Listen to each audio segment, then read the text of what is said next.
I recently acquired this plane. This is a squirrel-tailed Stanley number 100 and a half. It's a cute little thing. The logo on the iron is the notched rectangle and says Made in USA. According to Patrick's Blood and Gore website, the red lever cap is indicative of post-1941 production. So this is a World War II vintage or newer. I've had my eye out for a while for a little squirrel-tailed plane because I've owned this plane for quite a while, and as inexpensive and as poorly made as this is, I still find it to be a pretty useful plane for the right occasions. What's curious about this is that the sole is round profile on the bottom. I've read that that's a 12-inch radius or a 24-inch diameter. It's about the diameter of a trash can lid. And in this direction, however, if you roll it this way, it's supposed to be a 3/4 inch or a 1.5 inch diameter. So I put this pattern following gauge on the bottom of the plane, and I have here 1.5 inch hole saw. And if I hold it up there, I think it's evident that this doesn't appear to be 1.5 inches. Looks a little bigger than that. So I also have a 2-inch hole saw, but that looks like it's just about the correct radius or diameter, however you want to think of it. If I take the blade out, such a cute little thing, on the 1.5 inch, it's pretty gosh darn close. So I think the reference that this is 7/8 inch radius or 1.5 inch diameter is really talking about the radius on the iron and not the radius of the sole itself. The sole seems to be closer to 2 inches.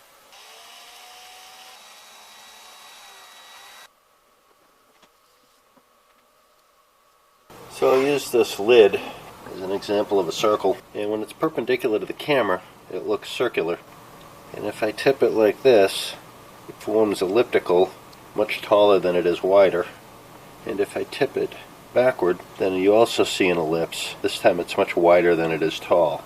So to illustrate it, I'll use this, and here's the bottom of the ellipse. This would be the bottom of the plane blade. If you tip it back 45 degrees, then this edge here should be circular if you have the dimensions of the ellipse correct. And it's important to realize that if there is some angle that you can tip this back to get a circular profile, if you tip it to a different angle, you're by definition not a circle anymore, you're an ellipse. So the iron in the plane wants to sit at a 45-degree angle, like so. And if I tip that toward the camera, it can't be circular when viewed perpendicular to the camera and tip back 45 degrees. Cut this with my 2-inch hole saw. Came out about 45 thousandths or so larger than that. It seems to rock a little bit, so I don't think I have quite the perfect diameter, but it's awfully close.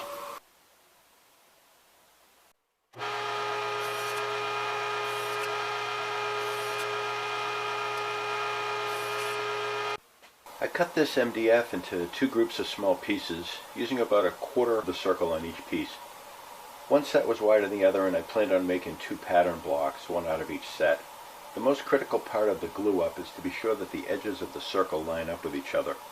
So I use this piece of PVC pipe as a form to ensure alignment.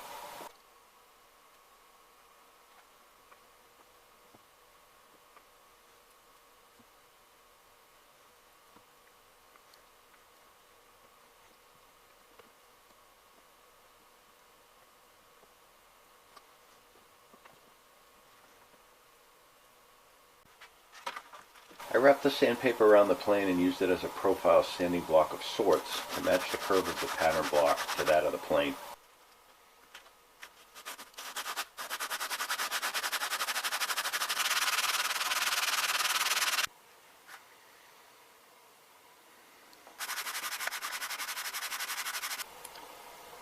Looks like I have the profile pretty good right at the mouth of the plane. Kind of looks like a shark coming at you, doesn't it? So here are these 2, I'm not sure what to call them, maybe profile blocks made out of MDF. Each of them sanded specifically to meet the mouth of the plane, and they look pretty good, at least to my naked eye.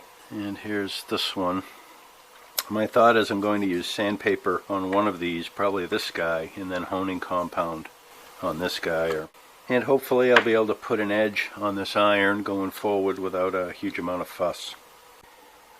Typically you use a jig like this to hold your iron at 25 degrees or thereabouts, and you use that to grind the primary bevel. And if you look at that on angle, that looks like maybe it was around 25 degrees. However, in the plane it sits at 45 degrees, and it's this 45 degree angle that gives you a circular profile, which I've sanded in my profile block here. If I tip this down to 25 degrees, then I no longer have a circular profile, I have an ellipse. So I think the primary bevel I'm going to have to do freehand, and the final honing I'm planning on using 45 degrees in these profile blocks to get a nice razor edge at the tip here. 320 grit.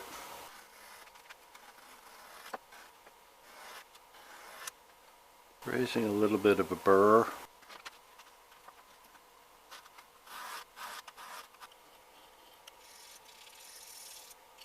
Back of the iron seems to be low in the middle, meaning these two edges aren't touching.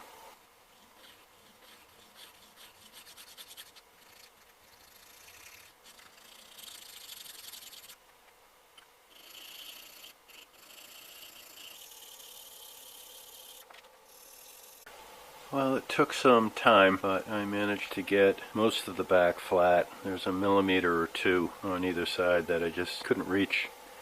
And that's okay, and it's definitely feeling sharp. And on this side I'm really just honing the very tip.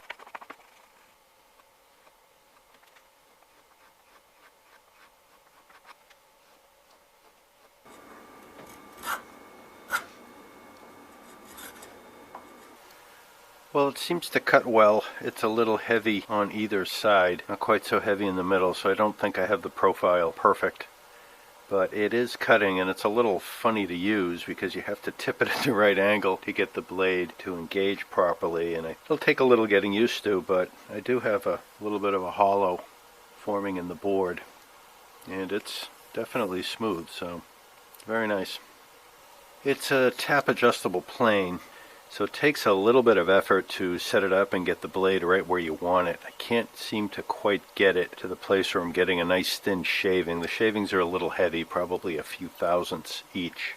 But it is working, and it is cutting well. Seems to cut a little bit heavier on either edge of the mouth. Don't think I have the profile quite perfect. So although this iron has a bit of an edge on it and cuts pretty well, it isn't really sharpened the way you're supposed to sharpen them. Let me try to illustrate that. I have a little diagram here.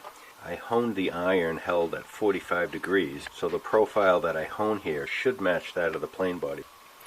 However, when you typically sharpen a plane iron, you don't hold it at 45 degrees, you hold it at 25 degrees. And let's illustrate with this piece of PVC. At 25 degrees you would hone it back and forth on the diamond plate. Then when you mount it in the plane, it's mounted at 45 degrees, as is illustrated down here. And you have a fine point with a hollow immediately behind it. However, what I did was I honed this at 45 degrees, which would be similar to honing this instead of down here, somewhere up here. And what that ends up doing is instead of giving me a nice point here with a hollow immediately behind it, I have a point that's kind of parallel to the wood, and then there's a hollow behind it. So I still have a sharp edge here, but it doesn't fall away. I think I'm going to try to do better.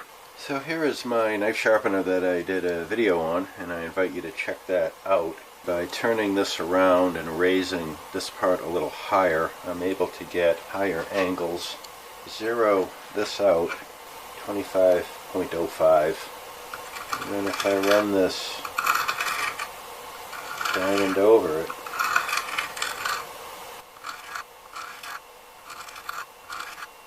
this doesn't seem to be a very flat grind. It looks, instead of concave, convex. I'm going to try to go from completely on one side to the other side for even wear. I don't want to change the fundamental somewhat circular profile. Well, it's taken about 20 minutes and I've gone slow and steady. I've been trying to grind this profile down to a knife's edge on the very tip. There was a little bit of an area on the very front edge that caught the light a little differently, and I tried to remove enough material to minimize that edge, and it feels pretty sharp. Now I'm just going to hand strop it a little. I Kind of hard to do this because it's a round edge. Some degree you want to slice through paper.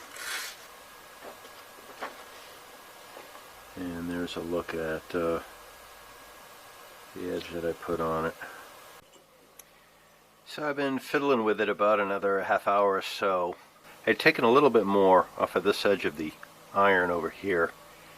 I put it back in the knife sharpener jig, and with the coarsest stone I took about 10 or 12 swipes on this edge, and then I went to progressively finer and honed it on the strop, and that seems to have gotten it pretty well even.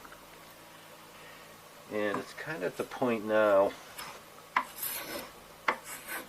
where I can get a good shaving on the left edge and the right edge and in the middle. So they're a little heavier than I'd like, but I can't seem to get it down to those gossamer wispy thin shavings. I think for a plane like this, it's typically used to hog out concave surfaces. Doing it pretty well. I think I'm gonna just put this back in the drawer and use it a while. Well, I've spent some time on this project and I'm ready to move on to the next one. I haven't been able to get this guy to work as well as I've been able to get this guy. But this is a different animal where it has a curved bottom, and I have to admit, every time I use it I seem to pick up a little bit more of the proper technique, so there might be a little more of a learning curve. Perhaps some of you out there have a trick to share that might make it easier or more precise. My research didn't turn up much beyond hand sharpening. I always appreciate you coming by and checking out what I'm up to, and I hope you've gotten something out of this video. That's why I make them. Please like and/or subscribe, leave a comment. I enjoy reading them, and stay tuned for the next video.